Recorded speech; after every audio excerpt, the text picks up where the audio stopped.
What's going on, everybody? Dad with a bike, and today we are actually going to do the install of the Evotech Radiator Guard on the Tracer 900 GT. I just got back from a quick rip, and lo and behold, the delivery guy came from Revzilla and dropped off a little present, so we're going to do that install. Now, the install itself is pretty easy. I've downloaded the instructions from the Evotech website, but just a tip, if you buy it from like Revzilla or whatever, go to Evotech, go look at the product on their website. They do let you download the instructions, and the instructions seem to be pretty basic, pretty simple. Stick around, we'll go over the instructions, and then we'll throw this sucker on, and then I'll let y'all know how difficult it was, whatever.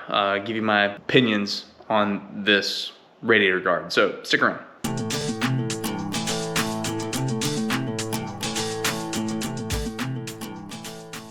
All right, everybody, thanks for sticking around. Do me a favor, hit the like button, dab that subscribe, throw me a comment. I like to go back and forth in the comments with my subscribers and with my viewers, so throw me a comment, we'll have a chat. So the radiator guard for the Tracer 900 GT is pretty basic. There's not a whole lot to it. It's pretty basic. It is just this metal screen. It's actually pretty sturdy from what I can tell, from what I can feel of it. And really the purpose of this is to protect that radiator, of course, because if you look up underneath the Tracer 900, this radiator, let me see if I can get you up in here, maybe you can see, this radiator is just bare and open. Anything coming up from the front tire has the tendency to throw crap and all kinds of stuff into the radiator, bugs and whatever else get in there.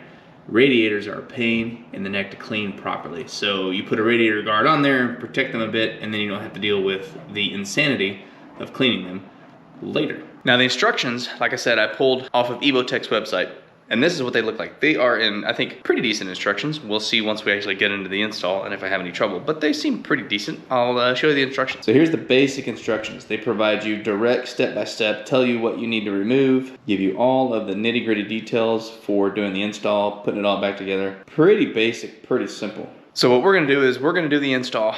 Once it's done, I'll tell you all about it. If we run into any snags or any gotchas or anything that I think I need to let you all know that makes it a little simpler, then I'll do that and I'll throw it in the video as well. And then when we're all done, we'll just take a look at it and marvel at this simple modification, but very useful modification. Okay guys, so the first one, there are 1 spot, 2 spot, and then the 3rd spot screws that you have to undo, which are these simple snap screws. And they are these, I think they're 3mm hex. No problem, those pop right off. And you gently pull the plung from here so that it unplungs, and then you drop it so that it unhooks from down here. And then I of course unhook the light so it's not dangling. So little side pieces down there. So now we've got this side, and then we're gonna go do the exact same thing over on the other side, and then we'll be back in a second. Okay, so once the side piece is off, the next thing that we need to do is remove this little plug, which is this simple little screwed piece. So if you kind of pull on it a little bit while you screw it, it just unscrew it, it just pops right out. So we'll keep that, we need to reuse that one. And then you need to do this exact same thing over on the other side. So rinse and repeat, it's pretty simple. So now we can actually pull this up and get to our radiator. All right, everybody, so we have the radiator guard here. We're about to put it on. One of the things they want you to do, and one of the things that come with this radiator guard, is these little rubber bungs. So if you're looking at the radiator like this, that's gonna go onto the bike this way, they want you to take these little bungs right here, and you gotta find little holes, circular holes amongst radiator guard, like there's one right there, and fit this end through it, so that these basically sit against the radiator and kind of act like a cushion. So pretty simple. This one here is done, so we're gonna do all the rest of them, and then we're gonna turn around and fit this to the bike.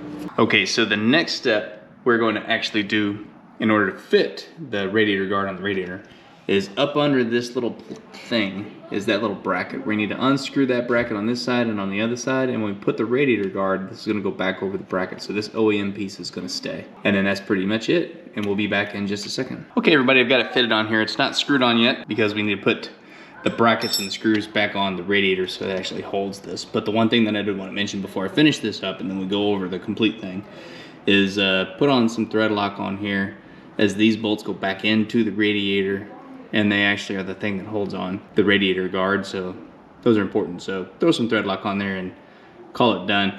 I don't know what the torque spec is on this, so I just am gonna put it on there good and tight. They weren't very hard to get off, so probably on a couple pounds of torque will do. So anyway, After we do this, then we'll go over the whole thing, tell you what my thoughts are, and we'll call it a day. Well, all right, everybody, we are done, and this is the final product. It is all installed, locked in, good and tight. I think it looks pretty dang nice. Definitely will protect that radiator from things a little bit larger than tiny pebbles, which is great because that's what I worry about the most. So I think all in all, it's pretty bueno. All right, everybody, that is it. It is done. I would have to say it was a pretty easy install.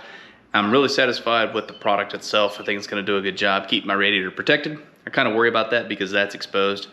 I also have a skid plate coming, a small skid plate, nothing crazy, nothing big, just enough to keep my exhaust and filter and other underpinnings and other things a bit safer from rocks, debris, everything else. So anyway, thank you all very much. If you stayed to the end of the video, do me a favor, hit one of these other videos, follow one of these other playlists, keep on watching, help me grow the channel. And with that, I will bid you adieu. You all have a great one. Y'all take care of one another. Love y'all. Peace.